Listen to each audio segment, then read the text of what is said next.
Hello, everyone. I'm Becca, dietitian by trade, mom 24/7, wife from the start, and when there's a few extra hours in the day, you might find me hitting the trails or on horseback. And I'm Kara, a therapist to women, a mom to a boy, an entrepreneur, mountain junkie, and a postpartum runner. And this is Fit for a Queen, a podcast that's devoted to the female athlete wanting to balance the teeter-totter of all the things we desire out of life as women: performance, health, intellect, and taking time for self, even if we only get 1 minute out of the day. We're so excited to be bringing you the queens in the athletic world who have done just that. Okay, ladies, take a seat at your thrones, grab your crowns, and welcome to Fit for a Queen. Welcome back, queens. We have Dr. Ellie Summers is a licensed physical therapist with us. She's also a run coach and the owner of Sisu Sports Performance and PT in Seattle, Washington, where she works to empower female athletes to get them back to the activities they love. She believes in transparency and autonomy for her clients and works to foster a sense of resilience and hope in the recovery process. She's actively seeking to defy gender limitations and biases in healthcare and fitness. So welcome to the show. Yeah, thank you so much for having me. Yeah. Great. Ellie, can you first tell us a little bit more about your journey into physical therapy and why you wanted to focus on working with female athletes specifically?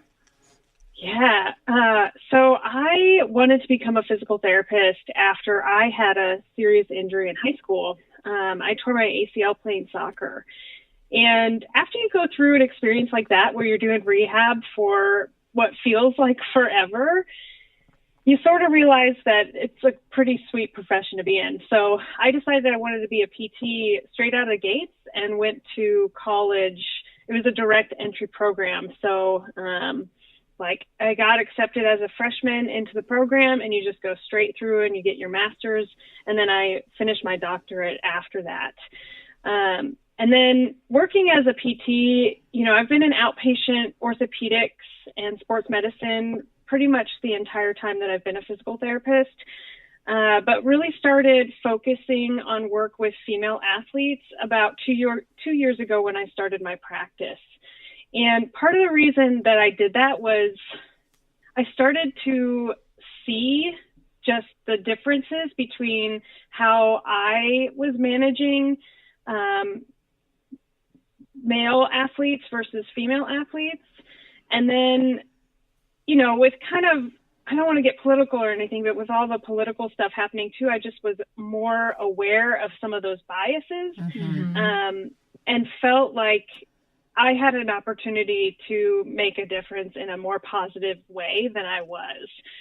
So that was part of it. And then some of the learning that I've done throughout the years as well has made me realize that the way that I want to be managing women is I want it to be a more positive experience than a negative one. Mm-hmm. Oh, great. Yeah.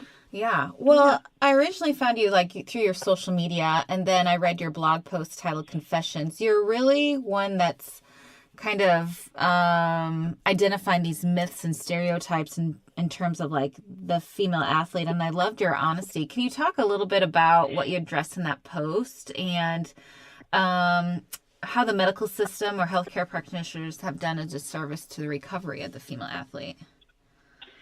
Yeah, so that post came up for me because I was just having all of these feelings about how I practice now. And it really stems from kind of this biomedical model is what I would call it.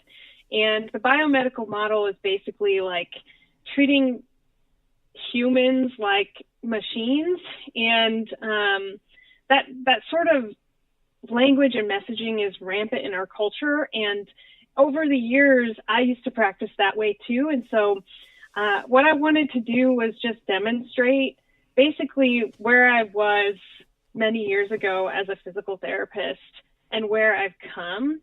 And so I don't even know how to describe it, but it basically was talking about things that I used to say to people, and females in particular, and things that I used to tell them as to why they were having pain and injury, that we now know are actually really harmful to athletes. And that would be things like saying, you know, you have wide hips and that's why you have knee pain. And now that I feel like, this sounds stupid, but I feel kind of woke in a sense. And now that I feel woke, I can see it still everywhere. And I hear it from the clients that I see. You know, they're coming to me being like, you know, 5 years ago, I was told that because I have wide hips, that's why I have knee pain, or because my knees are turned inward, that's why I have foot pain, whatever it is. It's all of these sort of biomedical descriptions as to why people have pain that we now know pretty confidently through the science of pain that they're not accurate, and that we need to be treating people as human beings and really getting a holistic picture as to why they're experiencing pain or maybe why they had injury. I never really thought about it of like hearing that statement of I am in pain or I have an injury because I'm a female. Like that's what you're telling me. Because really. your body's built to be in pain all the time. Or I'm weaker, I guess. Yeah, that's where those like subtle gender biases come into play. Is like we sort of have this language around women to be kind of gentle and,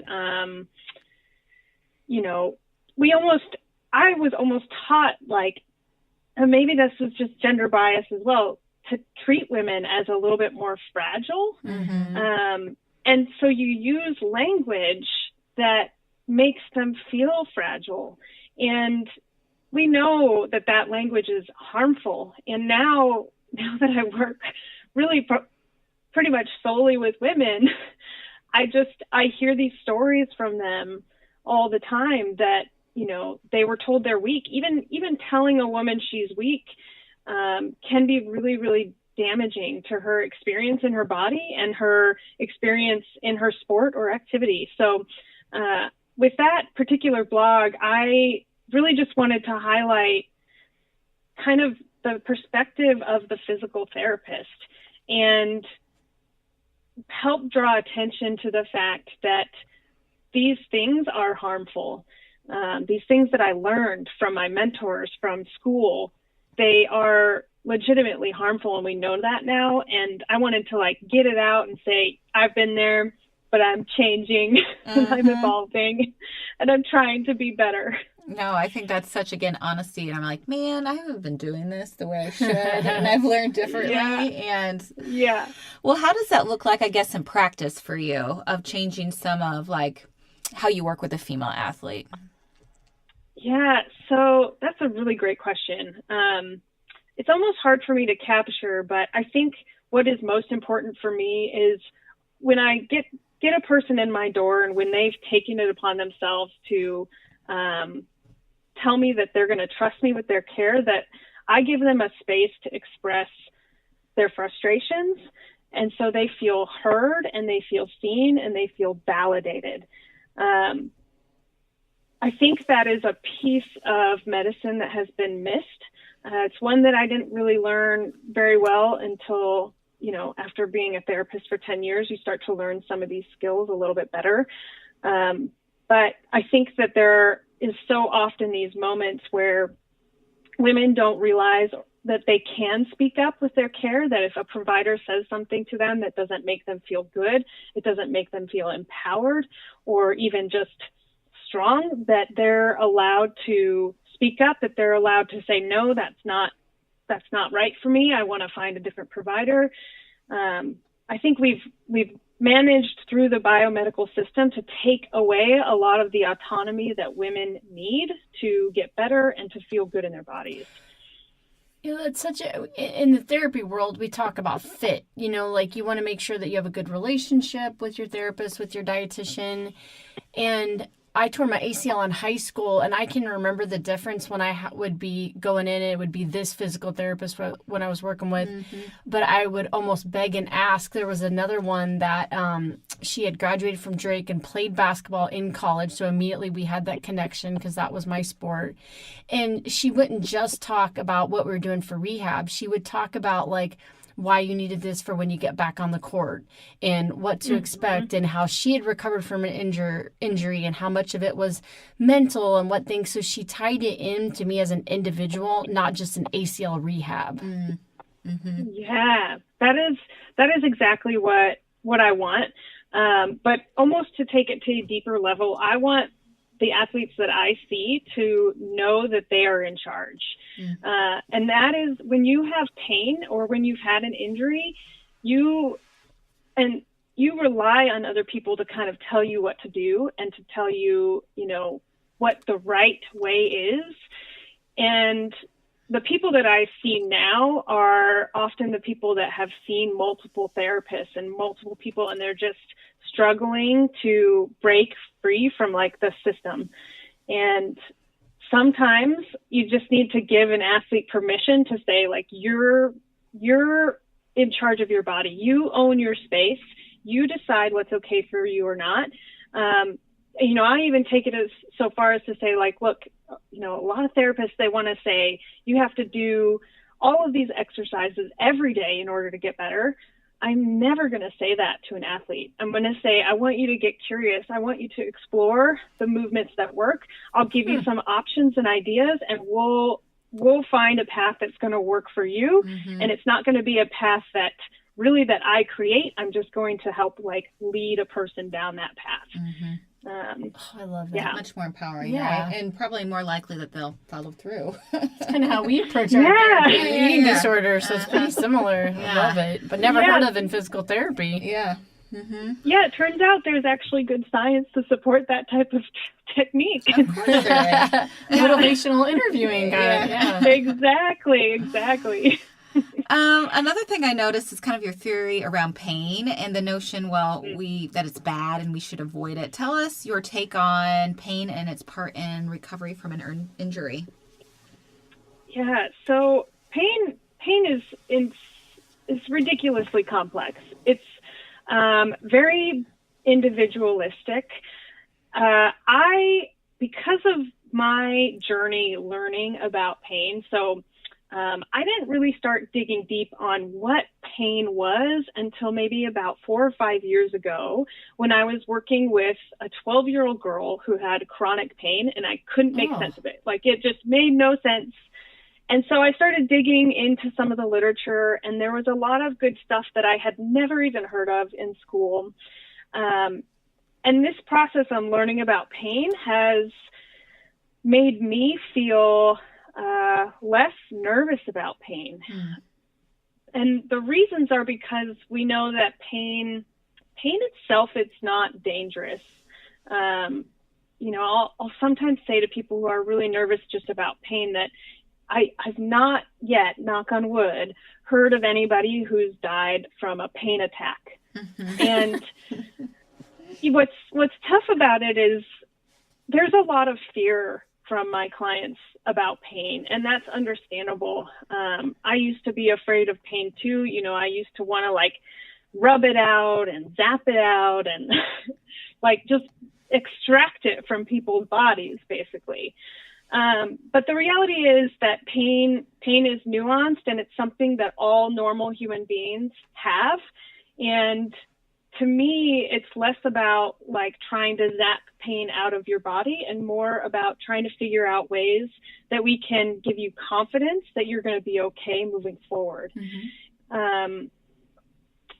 Pain as a whole system is God, we could dig into the weeds on that, and I don't know if I'd be the best person to talk to, but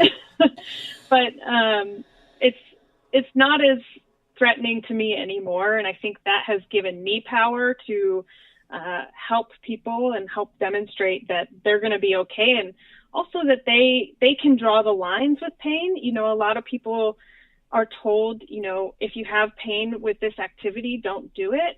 And we know that that's actually kind of terrible advice, and our behaviors will influence how much pain we have. So if you're, we'll use running as a good example. If you stop running for a little while and you try running again, a lot of people will continue to have pain because they're stopping and starting.